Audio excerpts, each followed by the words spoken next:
I'm leaving that in. That's our new intro music. Hello, everyone, and welcome on to episode 160 of the Down South Photo Show with me, Brendan Waits, here in Ocean Grove, Victoria, Australia, and the guy on your other screen or in your other ear if you're listening to the show. It is Cam Blake in Hobart, Tasmania, Australia. Hello, Cameron. Hello. Are we doing? Is this 160? I didn't even realise. This is episode 160. I think I got that right. I hope I got that right. Welcome back. We're back. We had a couple of weeks off. You did. Well, you had a couple of weeks off. I was just waiting for you. You were right there. You didn't move. You just stood there waiting patiently. I just stood there. I mean, I've been sitting in my office. All the batteries in my lights are going flat for 2 weeks. Yeah, I've been waiting. More importantly, how are you, Brendan? You've had an interesting couple of weeks. Okay. I have had an interesting couple of weeks. So for those of you playing along at home, had myself a little bit of surgery. It was open inguinal hernia surgery. There you go. Open inguinal herpes surgery. Hernia surgery, not herpes surgery. No, it might have been. I don't know what they did while I was knocked out. Can I just say? I can tell you what they've done because you sent me a photo of what the aftermath is like. It's pretty gruesome down there, but it was interesting, and I'm happy for people to know what went on. So yeah, that's what I had done, and it's a very common procedure for men in their early 50s. I wouldn't have thought penis enlargement was a common thing, but reduction, Cameron, reduction. Reduction. So it was. There's some. I mentioned this to you after I had it done. I don't think there's anything better than being knocked out for surgery. It's the coolest thing ever.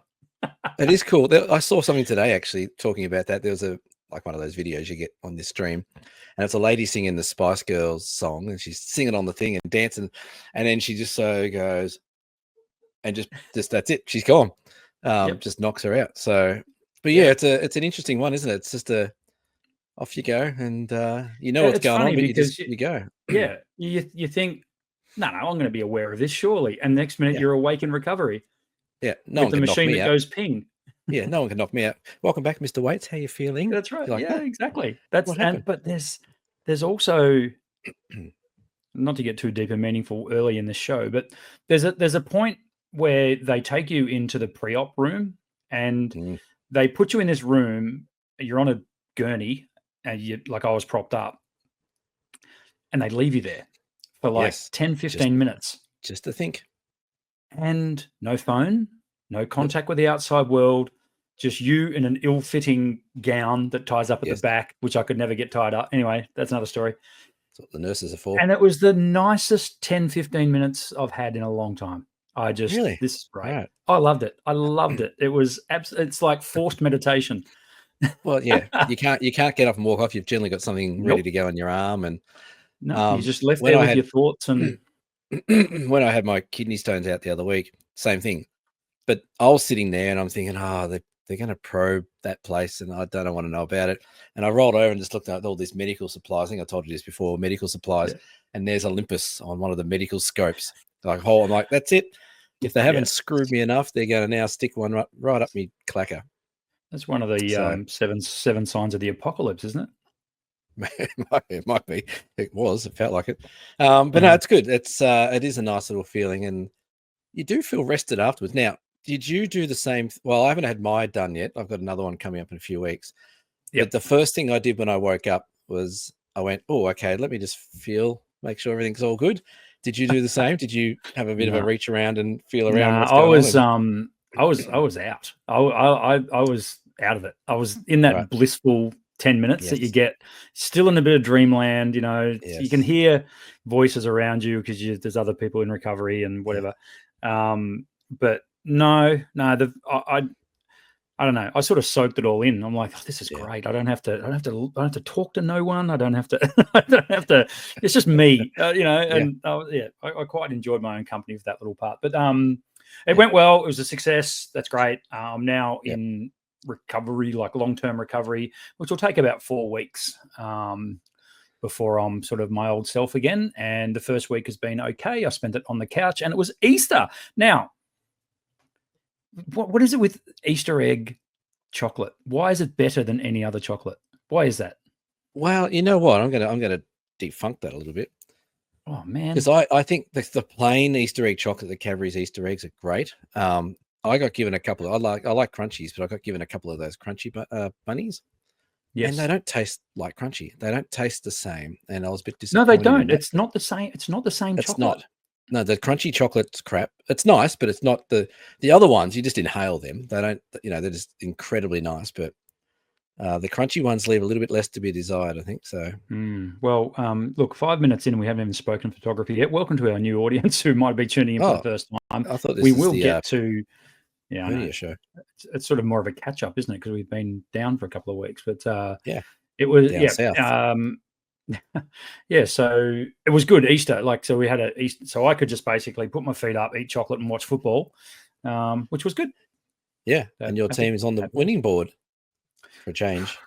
About time, wasn't it? Oh, speaking of, had a beautiful time in Adelaide prior to that as well. Adelaide is a wonderful city. I went in. Here's some photography talk. Went back into Diamonds camera and video. Diamonds in Adelaide at the end of Rundle Mall. Camera and photo. I think it's camera and video. They wouldn't have ripped my name off, surely. I mean, they've only been there for 7 years. They've been around longer than you, though.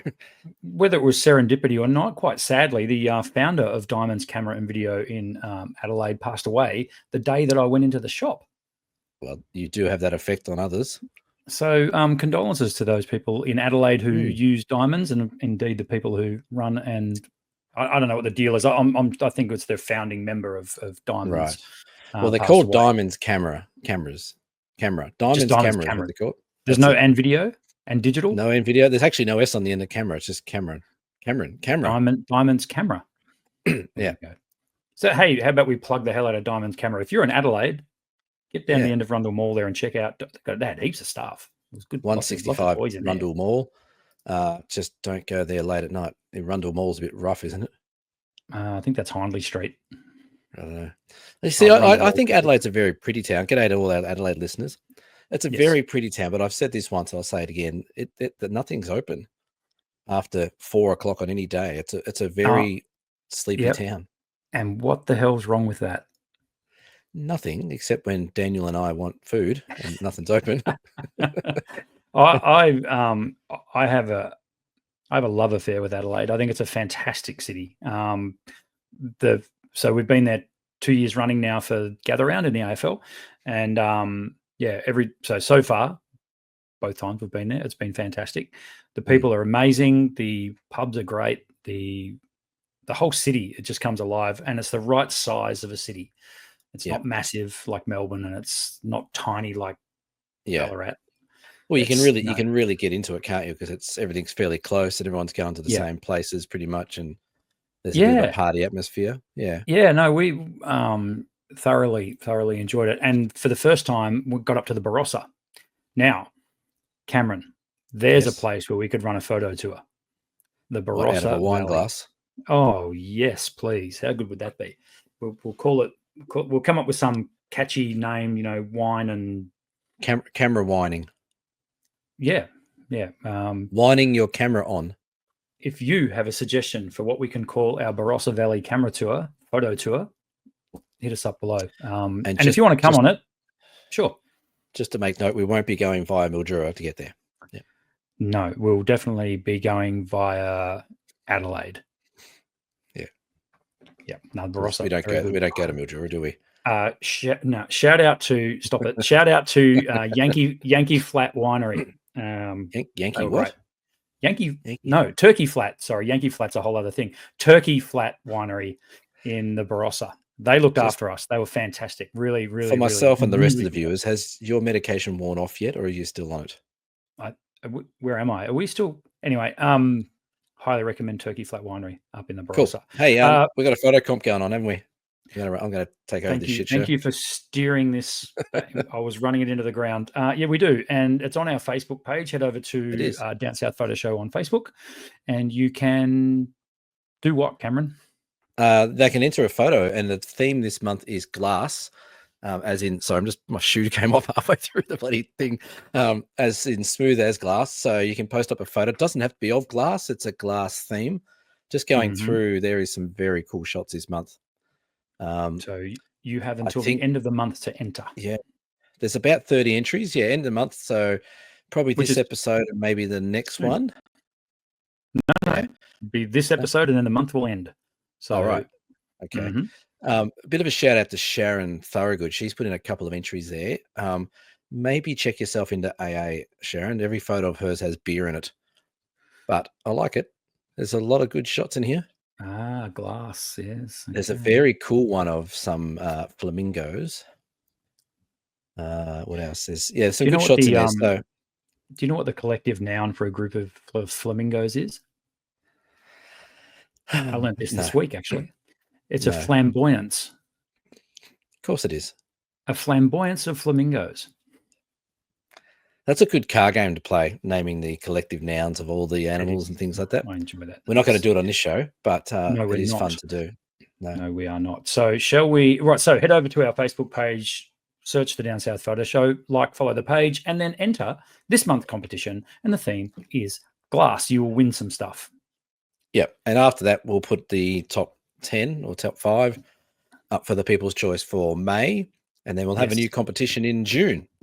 We will. Cameron. Yes. How would you like to show me your photo of the week? Cool. Here it is right there. Here's one I prepared earlier. I saw this the other day. It's so cool. I want that car. I've decided I'm going to save up and buy one. So the other day I thought I had a couple of hours to myself. I thought I'll go out and check out the autumn colours around Mount Field and the Derwent Valley and just out of Hobart here. Went up and checked out the Fagus. Got a few photos at that, which is pretty cool. But on the way back, I was coming through this little town called Westerway, and I drove past this, and I might literally slam my ankles on. I'm like, my God, that's a shot. So I put in, there's a place right next door called the Possum Shed, which is a little cafe, which is a great little place to stop in if you're out that way. Had to do a U-turn, went back up, and then sort of parked on the side of the road and got out. And just as I was getting there, the sun sort of came out. It was really quite nice how it all happened. So a little white picket fence, the little green little Land Rover there, Series 3, I think it is.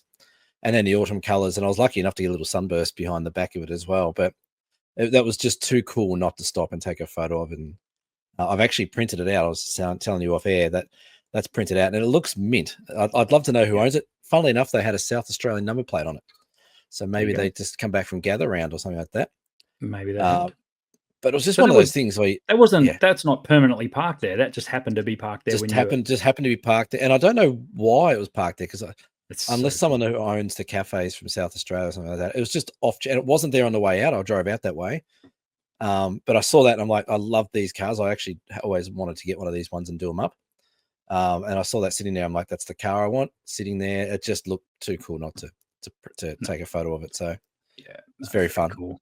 And it's got that classic green Land Rover green that they used to always and the green, I like how it's sort of got the white fence, the green truck, and the golden trees. It's got a bit of depth to it, but really it was just an admiration shot of something I really liked. It was a bit selfish sort of shot, but And I also, one other thing I like about that shot is the picket fence is imperfect and it's got a broken picket. I think that's cool. Yeah, I kicked it off before the photo just to get that effect. You can't have it too. Perfect. So that was my shot. Again, I got a couple more shots to show you throughout the show, but that was my shot of the week. Cool. How about yours? Have you even been out? Yeah. How can you take photos from a hospital? Well, I'm going to have to show an oldie, but it's a goodie because, if I do say so myself, because this is it's almost the 12-month anniversary of this photo. So this was the Aurora event of last year, which was Mother's Day Eve 2024, the 11th of May 2024. And she was a jaw dropper. It was hands down the best Aurora I've ever seen. And this is from Southern Victoria, let alone where you were. It was crazy where I was. The awesome shots you got as well. But to stand here shoulder to shoulder with another local landscape photographer, Pete James, and it was just the two of us. It was so weird because it was like everyone knew it was coming, but it seemed to be only Pete and I got to this pretty mint spot to shoot it. In fact, so much so that as I turned up there, Pete started packing up and I said, "It's all right, Pete, it's me." And he went, "Oh, Brendan, yeah, sweet." All right. He was worried that he was going to get some person that didn't know how to shoot Auroras. Everyone's going to come over now. Bloody hell. Oh, no, I think he was just more worried that he'd have to give an Aurora workshop. Wow. That's the problem, though. Like, if you do go to some places and people get a sniff that you half know what you're doing, they're onto you. Yeah, that's so right. what settings are you using? Like, Yeah, what that's right. camera have you got? Oh, how come yours looks different on your screen to mine? I That's right. can't get it. And Yeah. then they get Before their you head know it. torch on and they're shining it in all your shots, trying to figure out how to get the shot done. But Well, that's why I can yeah. accept credit cards on my mobile phone. So I'll just give them a, yep, no worries, just tap there, bing. All right, sweet. Now let's do a workshop. Done. Do you reckon anyone would do? Has anyone ever done that? No. It'd be funny though. Interesting way to do it. But yeah, this was a cracker. So, and I remember just thinking, like, am I in Australia here or am I in Norway? Like, it was, and the beams, you could see them moving. You could see, it was really cool. So it was very cool. It was. That was the night that I was probably flying over your head at that stage in a Jetstar plane. Yeah, that was getting the star the trail. You could see in my photo. Yeah. Actually, I saw someone the other day got a similar shot out of a plane. Where were they? They were flying. They actually were in the cockpit. They were doing freight transfer between Sydney and Hobart or something like that, doing like mail freight. And they were in the cockpit, and they had a photo of it out the window. So, but you know what? If Mother Nature works the plan, keep an eye out for around about early second week of May. Might happen again. Well, it's a time for heightened activity, apparently. So it is, like the next 12 months. Follow these things. Yeah, the next 12 months is meant to be pretty big. We haven't had a big one for a few weeks though, so one might be due. Yeah, it'll probably happen when we're on the Great Ocean Road. We got a workshop coming up. Speaking of, wow! As a treat for our listening and viewing audience, we have a spot open up on the Great Ocean Road workshop. We had 8. Did we kick someone off? We didn't like. We went. You know what? I don't think this is for you. And we. Yeah. No, we didn't do that. We have got a spot. So one spot left, and that's on the 19th of May. So if you want to, do you reckon I can show people how to do it? Look, here we go. I'll bring this up. Here we go. Stay tuned, folks. This will just disconnect in about 5 seconds. Well, Brendan's going to do some technical. Look, he's not. Oh no, he's struggling. Get rid of that. He's struggling. First. He's struggling. There we go. He's struggling. So if you go to our website, which is downsouthphotoshow.dsps.com.au, and you click on the workshops tab and you go to all workshops, this is what you'll get. And if you scroll down, there you go. This is all where you can see all our workshops. Yeah. And you can see the very first one, Great Ocean Road. Click on that. One new place available in big capital. So so just to make it sound appealing to people listening. Where do they meet us down in Apollo Bay, or correct? Do we pick them up from anywhere? What has Brendan? We have 2 options. We can either meet you in Apollo Bay, which we recommend because you might want to spend a bit more time down in Apollo Bay. Why wouldn't you? Or we can pick you up in Geelong on the day of. So and take you down to Apollo Bay. Get you down there. We're going to have 5 days down there on the Great Ocean Road. So 4 nights in beautiful waterfront apartments of Apollo Bay. You get your own room, you get your own bathroom, all that kind of cool stuff. And then we have a little bus that takes you to places like the 12 Apostles, that takes you to places like the waterfalls that you see here, Hopeton Falls. We go to the Redwoods, which everyone's raving about. When we went up there last time, we're going down Gibson. We're going to go down Gibson Steps this time. Gibson Steps, and which you don't have to do, by the way. Gibson Steps, there's a few steps there, and just the same with the waterfalls as well. If you don't want to pop down to a waterfall, that's totally fine as well. But I don't remember you giving. I don't remember you giving our group last year that option. well, you're kind of there to take photos, so if you you don't want to miss that. There's walk down the stairs. Correct. Get down there. You got to get. Yeah. It's easy getting back up. We had wonderful David on the trip last year. David's, early young bloke himself. He got down those stairs and did everything he had to do. So octogenarian, isn't he? I think he's got an 8 at the start of his age. He might have an 8. Yes, I saw him the other day. But he doesn't look a day over 60. That bloke. He's better fitness than you and I can tell you right now. But he hasn't had any hernia problems. Actually, go ahead. Oh, he has. I think we spoke about this the other day. He was on Bruny Island, and I think he said he'd had him before. So, well, there you go. He knows what I'm going through and what you're about to go through. Yeah, exactly. Head over to dsps.com.au and jump on the workshops tab and hey, come along, come down the Great Ocean Road. Why not? Love it down there. It's kind of my stomping ground. I live at Ocean Grove, which is the far eastern end of the Great Ocean Road, if you like. And then, we'll take you along, show you some cool spots, and be fun. Also, we have our Tarkine to Cradle workshop, which 2 spots left, something like that. Maybe 2. Yes, maybe. I went up that. I think there's only 2 spots left on that one. And that's in August. So that's in August. Again, you can find all that stuff on our website. And we're starting to put out the 2026 dates as well. So they are cranking out. If you're not sure what you want to do, or you're interested but not 100% sure, at least go and sign up for the newsletter on the dsps.com.au website, and we'll send no newsletters out. You'll get no notice of anything because we don't update that enough. We will get better at sending out newsletters at least once every few weeks, just to update you on what's going on. We might. We will try. We'll try. We've got a lot on. Now, Cam, would you like to talk about your trip to Bruny, or would you like to start with a different subject? Oh, we can talk about Bruny first, because it sort of rolls into the topic we're talking about. So, I just came back. I had a nice little. I like these little short workshops, the 3 days.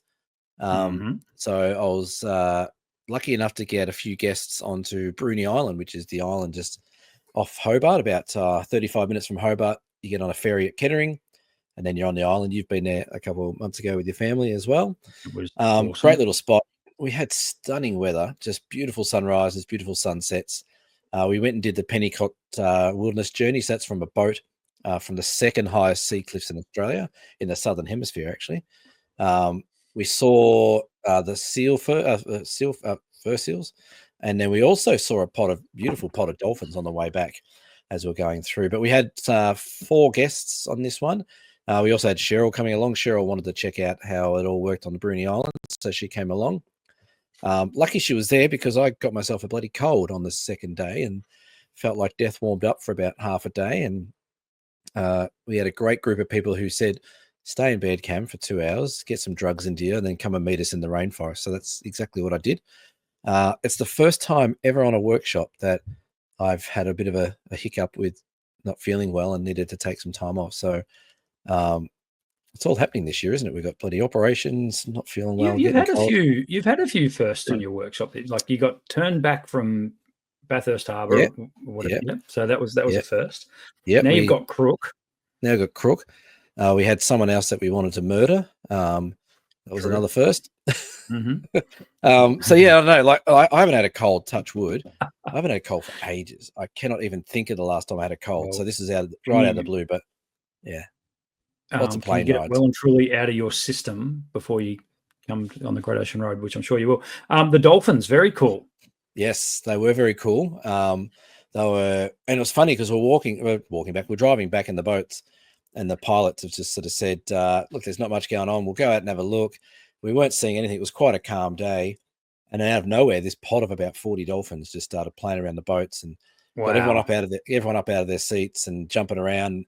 There was one of them was doing these little back rolls, doing this splash, like he was either telling us to go away or playing with us. I don't know. But we all got some great shots of the dolphins playing. But this one was really cool. We're almost stopped and just sort of cruising along, really not going very fast at all. And these 2 dolphins just decided to pop out at the same time and say g'day. So it was a great trip. Like I said, we had a great group. So we had David, a great customer of mine. David was on that trip. He loved it. He's already booked in next year. So we're going again. He's going back to Bruny. He loved it. He said, I want to come back and do this little island again. Yeah. And it's a great little place. Got some beautiful old lighthouse.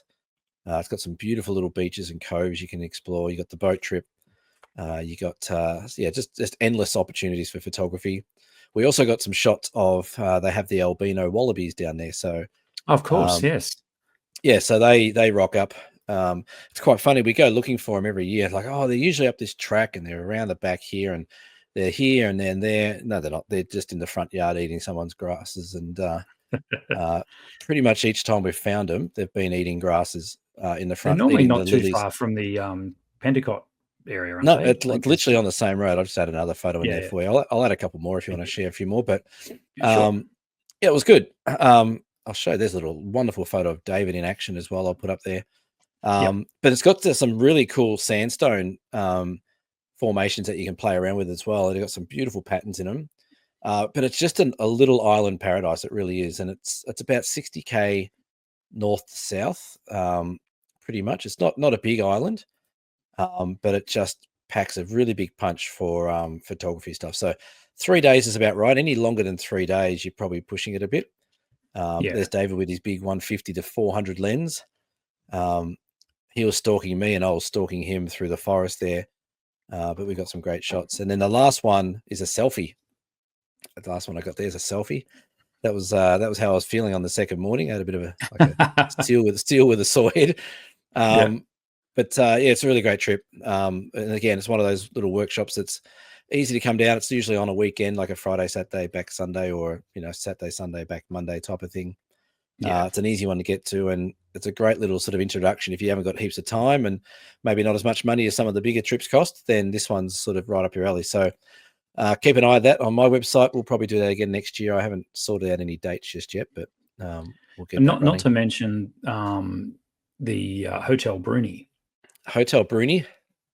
Look. With the merch and everything. Yeah, they do a great job with the merch. They do a great job. We stay there. The cabins are practically brand new. Yeah, they look great. Really I saw them when I was there. Speaking of merch, look at this. I've got my assistant. Once it pops up, we can share this one and embarrass her as well. But I've got she rocked up. We both rocked up in the exact same uniform on the second day. We didn't realize this, but Cheryl was having a great time. But we had the exact same pants on, same style of shoes, same hoodie, the whole lot. Perfect. So it was pretty funny, but we actually looked like a good team. But yeah, it's a great place. And even if it's not with a tour with me and you're coming down the Tassie, give yourself a good couple of days to explore Bruny. The ferry cost maybe $50 return, $60 return to get over and back. It's a bargain. There's Airbnbs. There's all different types of accommodation there. The food's great. We almost got, we had the forecast of a big Aurora and it just didn't eventuate, but it would have been the lighthouse with the Aurora over the back. I was really keen, but it just didn't happen. So, yeah. If anyone would like the link to the Airbnb, I stayed in at Bruny. By all means, hit me up. It's a great spot for photos, like quite central and not too far from the pub. So that's always a win. We drove past it actually the other day, the blue one. I'm like, that's where Brendan stayed. That's exactly where it was. Yeah. They're knocking it down for some reason. Yeah, that's right. Torching it. You go a bit further on and you get to that spot where the upside down boats are on the Cemetery Beach. Cemetery Road. I know it's on Cemetery Road. Dude, you are good. It was. It was Cemetery Beach. And here you go. There's one more photo just because I haven't plugged it enough. Wait till that one loads up. Because it exactly your memory is phenomenal. There you go. That's Cemetery. Exactly it is Cemetery Beach. Yeah. Yeah, good spot. So, that was the first spot we went to after we checked into our Airbnb just to have a quick look. And a couple of nights later, my daughter and I came down there. It was so peaceful. It was fantastic. Yeah, we saw one person there for an hour and a bit that were there. Yeah. Speaking about off-grid, that's a good spot to do it if you want to go off-grid there. So, yeah. Now, on the back of that, we had leads into another topic. It does. I want to make a plea to people, and I know it's probably a bit late for some people, but please, if you're buying a camera, if you're looking to buy a new camera or looking to change up or upgrade your camera, please don't buy the heaviest of heavy cameras. Yes, that's a bit of a blanket statement. It's a bit vague, but I get so many customers who come on these trips who have got the big Canons or the big Nikons or even the Sonys with their full frame lenses on there. And it's just too heavy for people. They just can't hold up these long, heavy lenses. Now, admittedly, a lot of my customers are sort of in the retirement age or getting into retirement age. So they're not as, they're not 20-year-old strapping fit people running around mountains. So, but a lot of them rock up with this big gear and it just restricts them so much. And not so much with their photographic skills. Like the cameras are great. They're fantastic cameras. They all do what they're meant to do. But it restricts them when, like, okay, Cam, where are we going here? What lens do I need? Oh, probably a telephoto. Oh, I can't carry that telephoto for more than a couple hundred meters. It's too heavy. Okay, well, you're not going to get these shots. You just have to bring your wide angle. So I really plead with people, if you're looking to buy a camera and you're maybe at the middle to middle age sort of stage where you're looking to sort of lighten your gear, just remember, if you're buying a Canon, a Nikon, a Sony, anything that's full frame, you're going to need full frame lenses to cover that sensor. And those full frame lenses almost just negate the lighter bodies that you get with these mirrorless cameras. They just put the weight back on. And I think it's a bit of a trap that people fall into. Along with the lines like people like, oh, I've got my own, my old Canon DSLR. I'll just get the adapter and put those lenses on a new body. They're going to be heavier again. So I don't know. You probably come across it when people are buying cameras, but it's really hard when people get their gear out and they've spent thousands of dollars of money on gear, and you can just tell that within months or weeks it's going to do their head in. It's going to be too heavy, too restricted, and I don't know what the answer is. I don't like. Yes, I know we high plug Olympus, and there's other brands like Fuji and Panasonic. But really, like it really heavily restricts people in their experience and their enjoyment of photography. I think one way around it, and unfortunately it means spending more money, and that is to almost have, not two completely different systems, but you could have one body, but you have lenses that you can only take in the car that are going to be places where you can park and maybe walk 100 meters. And then you're going to have lenses that you can take where you can walk 2-3 kilometers. Now, I understand that can be a bit of a bugbear because, you know that in 2 or 3 kilometers time is a subject that requires X lens. Yeah. But if you can somehow set up your kit so that you've got, this is where zoom lenses are great. Because they give you more range. Yes, you do sacrifice quite often aperture, but how much light comes in. But and I've raved about that 12 to 200 for ages now. That thing has got me out of some jams. When the Three Capes walk, for example, having it on that was absolutely fantastic because it was just so bloody versatile. Also on the overland track, I took the cheap 75 to 300 plastic Fantastic. Got some great photos out of it. Knowing that it's probably going to cost you just a tiny bit of image quality, but being able to walk comfortably with it and not bust your gut, to get to some of these places, it's probably not a bad option. Just to, and again, you don't have to spend thousands of dollars. No. Some of these lenses are $500-600 brand new. But having that option available to you. So, for example, on our Great Ocean Road tour, we'll have a bus. That's great. But there are a couple of points where you're going to have to walk, like, for example,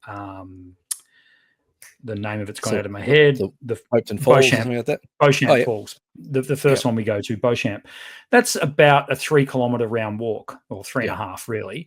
It's all downhill to get there. It's back uphill on the way back. I found last year there was people that were sort of bemoaning, I've got to carry all this gear. Well, you're on a photography trip for one. So let's talk about, maybe a bit of pre-preparation and not being married to, I have to have my 24 to 70 f2.8 down there, maybe you don't. Well, this is the thing as well. Like some of the guys that you get on workshops, like they've got some great gear, and I'm going to single out a group of people that I think need to pull their head in a bit and actually get better at what they do. And it's people that work in camera shops. So you see people, you see people walk in. If I see some of my customers walk into a camera shop and they said, I want to get the R5, 70 to 200, 2.8, whatever it is, 24 to 70, 2.8, whatever it is, I'm going to say to them straight off the bat, this is a heavy system. You're going to have to carry a lot of this around. There's other options. That doesn't happen anymore. People walk in, they do the research, they know what they want. The salespeople don't try and sway them anyway, apart from if it means more money going one way or the other. When did all the customer service of being honest go out of the door? Like, if people used to come into me, I'm like, what, this is not good for you. And I'm honest with my customers on the workshops. Like we had one lady, Kathy, lovely lady. She had the R5. She had the 24-105 2.8 R lens. Now, I'm not shitting you. That thing was about that long. It's heavy. I'm like, what is that? She goes, oh, that's the 24-105 2.8. I'm like, fantastic lens, way too heavy. So I think we need to start, and hopefully we can spread the word a bit. If you're looking to buy a new camera or looking to upgrade your camera, I would almost put weight as one of the number one selling things these days. That has to be at the top of your list or close to when you're buying a camera. Don't worry about megapixels. Don't worry about what your mate at the camera club says. Don't worry about what camera system you may already had that's old. Look at the weight and grab it and put the lens on it and play around with it for 20 minutes in the shop and see how you feel, because I can guarantee you 9 times out of 10 it's going to be too heavy for you. Yep. And it's going to ruin your experience. Could not agree more. Yeah. I was just going to say they get to locations and after a couple of days you can just see how much they're really not enjoying the camera. And it's nothing against the cameras. The cameras are built, they're, like I said, they're all beautiful cameras and they're all going to create amazing images. But if I can hold my OM1 up with a 24-70 equivalent with one hand and do it pretty easily, and you need 2 hands to hold that up, and you're not as strong as what I am, there's a problem there. Yeah. And it's going to cause you problems down the track, and your photography is going to suffer, your enjoyment's going to suffer, and you're going to just think, I just wasted all this money on camera gear that I'm not enjoying. And that's not what it should be about. No, not a truer word was spoken. And case in point, I had a gentleman in today who wants to get into photography, and he was recommended to come and talk to me because I've been doing it for a while. I'm local. I've got a camera store there. The best thing about going to independent camera stores is that they're not married, like Cam said, they're not married to brands. They don't have to sell, X number of whatever's a month to qualify for more money, blah, blah, blah. They will generally ask the questions first before we start settling on different camera brands. And the very first thing I said to this guy was, how fit are you? He was roughly my age. And he said, I love hiking. I do a lot of hiking. And he looked relatively fit. So I said, okay, let's look at a couple of models, but let's have a look at their weight. And and he was all about it because he backpacked a bit and he hiked. And, we're all very conscious of weight when we do that. So we narrowed it down to a couple of mirrorless models, 2 from Canon and 1 from Sony. But then we started talking lenses, and that's when we started talking about zooms. And he was more into his landscape. So lower apertured stuff is not as much as a priority, which is good because generally speaking, those lenses are lighter weight. So, very, very good point. Very well made. Yeah, I think, like I said, I'm seeing it more and more and more as I go along. Like we had Sarah SJE, got some incredible shots at the Daintree the other week. She's got the R3 and the macro lens and the big flash, and I just picked it up, and like she's a strong girl. Like she won championships for throwing rolling pins in her local country town. She's a world champion rolling pin watch thrower. Out for her on the Great Ocean Road. I wouldn't. Don't get on the wrong side of her. She will punch the shit out of you. But she had this camera, and I loved it. I think the R3 is a lovely camera. I really like it. It's a beautiful camera. But with the flash on top and the macro lens, it was heavy. It wasn't the heaviest I've ever felt. But she said the whole time, like, oh, my arm's getting sore, or this is gonna, she had this big strap around her. It was a lot of mucking around with it. And the results she got were fantastic, but no different to the results that, myself or Cheryl got, the same sort of quality, same sort of output. So yeah, it's an interesting one. I just hate seeing people rock up and they've got all the latest gear and it's just too heavy for them. And it's not, and it's compounded by the fact that a lot of people will put into their backpack every friggin' lens that they own when they come on a photo tour, which I kind of get. But what sometimes I say to guys is, all right, let's have your backpack. That's fine. Let's leave that on the bus. Let's pick 1 or 2 lenses and have a smaller bag that you can, like, even if the camera's got 1 lens fitted around your neck and you've got another lens in a bum bag or in a smaller backpack or something like that.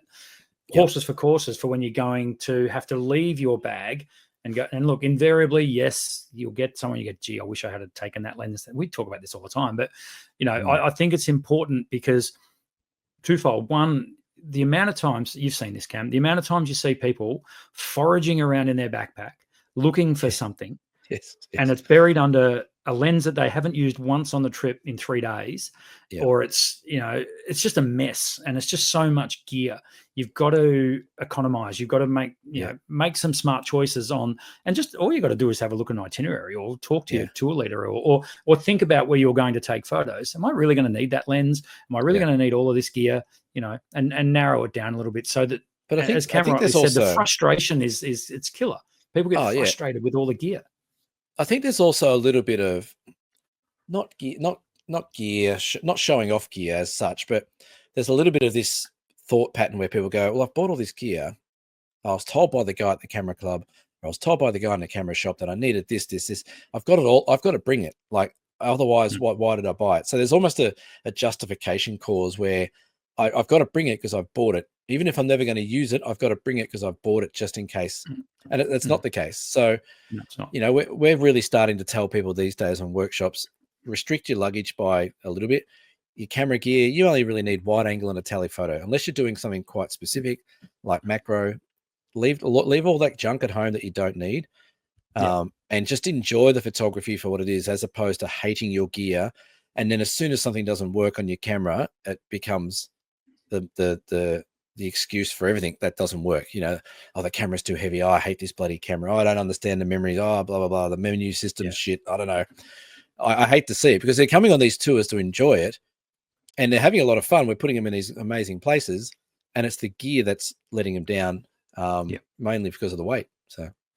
So riddle me this, Cameron. This is a question without notice. Ooh. The white lens from Olympus OM system that you own, the 150 to 400 f4, it's f4, isn't it? The one you're going to buy. Why is it so light? Why is it so light? Well, I don't think it's got as much glass in it as what the other maybe big ones have. Okay. Might be one thing. It doesn't, I don't think it needs as much glass in regards to magnification, because it's not going over a full frame camera. Okay. I don't think it's made out of anything different material wise to make it lighter. So it's a polycarbonate, so it's plastic, but I can't get over how light that lens is. It's just, I like, you pick it up and you go, hang on, they've left part of it out. Yeah, where's the rest of it? Yeah, I'm just trying to look now as to how many elements it has. I would say it's less glass. Have 9, wouldn't it? No, I thought it'd have 9, but I don't know. Anyway, it's interesting.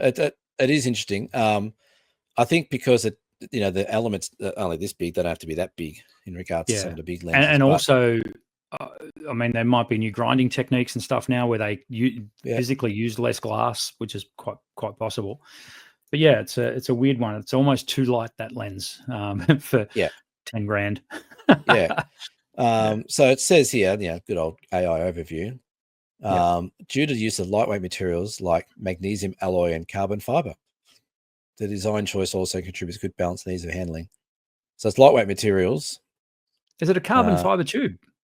The lens barrel is constructed from a combination of magnesium alloy and carbon fiber. I didn't know that. There you go. Well, magnesium alloy is very, very lightweight. So there you go. Yes, there you go. So that's why it's a stupid amount of money, because it's got carbon fiber.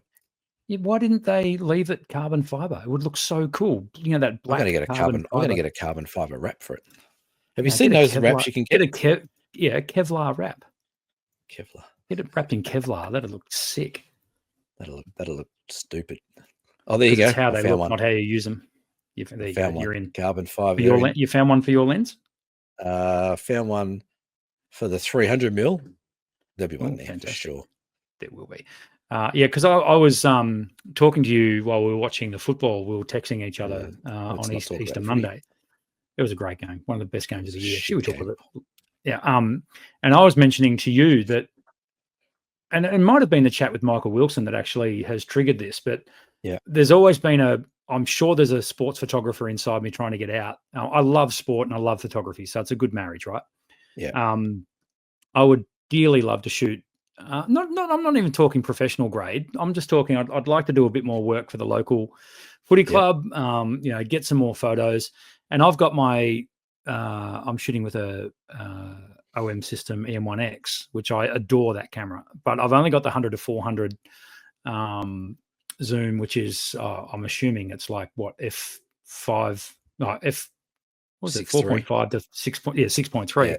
Yeah. But shooting, at higher ISOs that you can get away with now, it actually performs quite well. But where it falls down is aperture. So it doesn't give me that shallower depth of field, particularly at closer ranges. At big zoom, it works fine because of lens compression. But when you're, for example, on the boundary line at a football match and the action's happening 30 meters away, that's that sweet spot where you get those really cool full body shots of people tackling and the ball flying and all that sort of stuff with the background separation due to the fact that you're shooting at f2.8. Now, that's really, really hard to achieve on the OM system setup.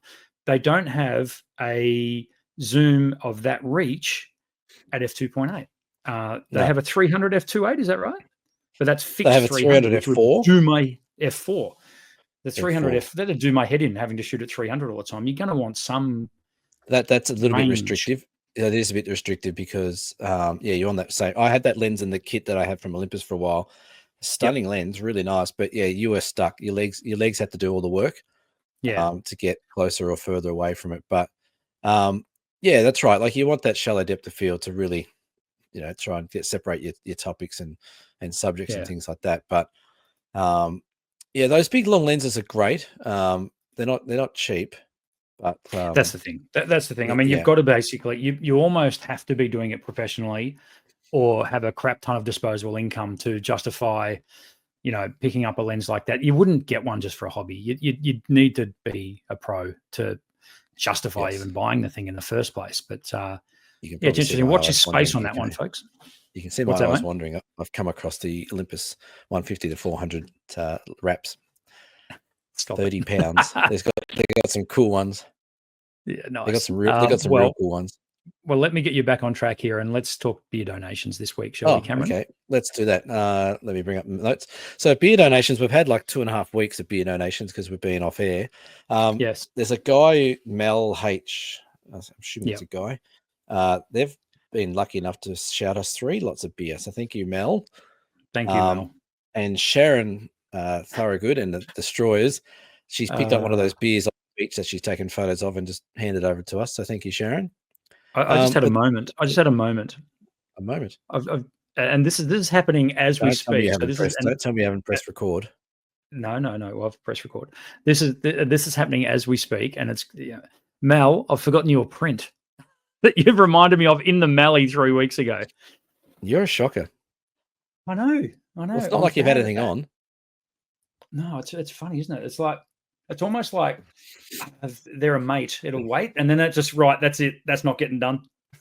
It's like something that triggers.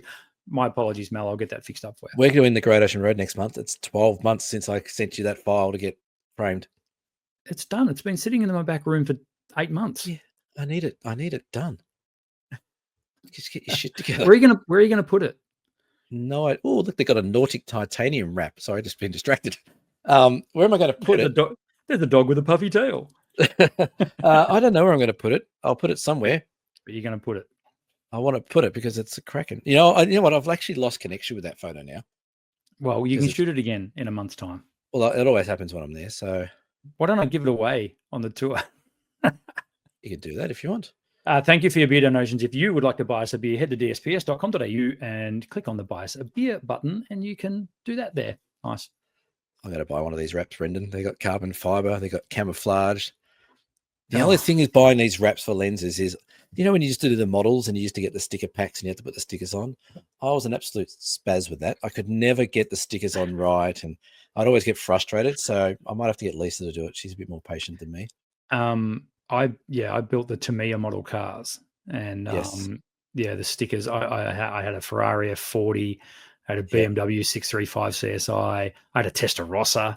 Yes. I had what else did I had a few? Oh, I had a 911 Turbo. Yeah, nice. Cool. I loved doing those things. It really suited my OCD, I guess.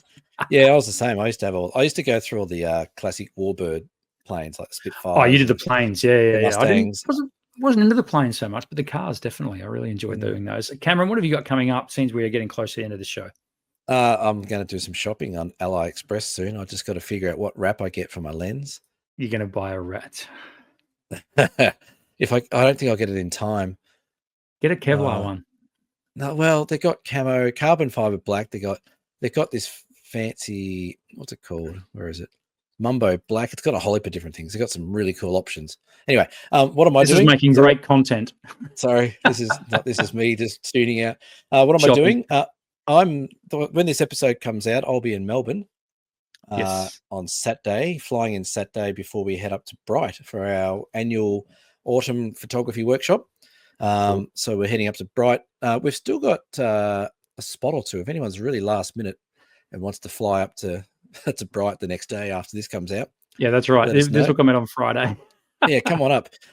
So we'll be in Bright from sort of Sunday through to Wednesday as of next week, doing our Bright workshop. And then we come back for one day. We're actually doing a talk. Cheryl and I are doing a talk at the Melbourne Camera Club. We're doing a joint talk. Fantastic. It was actually more a request for her to come and talk, and I can just come along. So that's good for her. Right. You can get on stage, introduce her, and say bye. I could. Apparently, there's a bit of interest with female photographers and macro photographers there. So, and then we come back and we do a macro photography workshop at Cradle Mountain, which we also have a couple of spots left if you want, from May 3rd to the 5th. And then I've got a few weeks off to go get my little operation done. And then you head to the Great Ocean Road with me. Then I come to the Great Ocean Road with you, and not lifting any bags because I'll be still sort of fresh after my op. We might need to bring a Sherpa. Or here's a revelation of an idea. Customers load their own bags in the car. Yeah. If you can't carry it yourself, don't bring it. No one listens this far, so I'm going to give a secret hot tip. If you go on a photography tour, like one that Cam and I run, or one other reputable photographers around Australia and around the world run, and you take your camera backpack, grab yourself your favorite colored ribbon and tie it to the top of your bag. You'll thank me later. Yeah, but there's a problem with that. What if everyone has the same colored ribbon? They won't. What are the odds of that? Come on. Well, what's your favorite color? What's my favorite color? It's a good question. Normally blue, I would have thought. Yeah, mine's blue too. So that's green. Matches my eyes. I think blue. So I'd probably put a blue, but I wouldn't just put a blue ribbon. You know, you got to add a bit of flair. Maybe blue and red. That's a good combination of colors. So good tip though. What have you got coming up whilst we no one's listening this far? After talking to my surgeon today, I've got a lot of nothing coming up. So minimizing my hours in the shop while the lovely Rachel runs things for me over the next sort of week. I've also got my amazing daughter back in the house, so she's going to hang around for a few weeks now. So she'll be able to help in the shop. She was in the shop today. It was amazing today, Cam. Abby, my daughter, ran the shop from about 1 o'clock until 5 till close. And for the last hour, she had her brother in there helping her. So my two kids ran camera and photo today. So how'd that go? It went really well. It was excellent. It made the old man pretty proud, but there's no way in hell they want to take over that business, but it was nice while it lasted. I can just imagine those two customers coming in. No, it was good. They had lots of chats, and my son, he's only just started, so he's still in the emptying bins and cleaning monitors and stuff phase at the moment, and stacking. And Abby wouldn't be bossing him around the dirt, would she? Look, no, not at all. Abby's wonderful. She's great. Don't know about that. I'm also, so given that I get a bit of downtime, I can actually drive a car, so I will be doing that. And I'm thinking a little trip up to Daylesford might be on the cards for me, just to chase some autumn color. Maybe even Bacchus Marsh. The Avenue of Honor in Bacchus Marsh is sensational for autumn color. So don't bother. No good. Well, not unless you're going to hang around with 15,000 other people. Well, it is the closest, one of the closer ones. Oh, Macedon's the other one that I want to avoid as well. I hear that gets overrun at this time of year too. So, but if I'm there at 6 a.m., no one else is going to be there, surely. No one else will have that same idea, will they?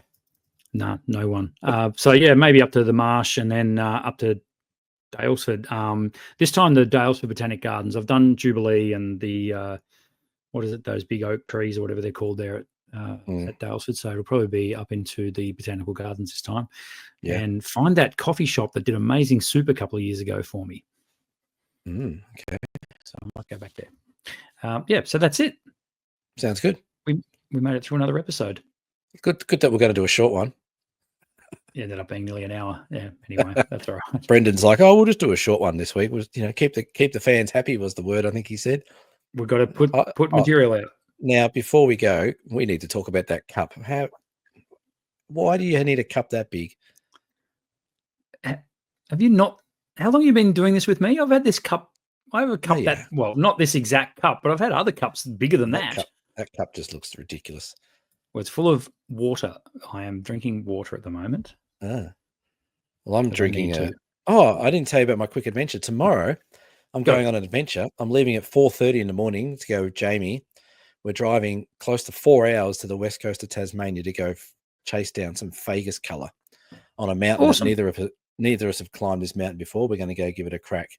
So I really need to stop talking and get to bed. But I'll update everyone on how that went next week and whether or not I made it back alive. I want to see your photo of the week. Next week will be that Fagus that you're chasing. It will be. It will be. Okay. That's it. That has been episode 160 of the Down South Photo Show. We will see you for episode 161 next week. Bye for now. Say goodbye, Cameron. Goodbye, Cameron. That never gets old. No, it never will. Bye. Bye.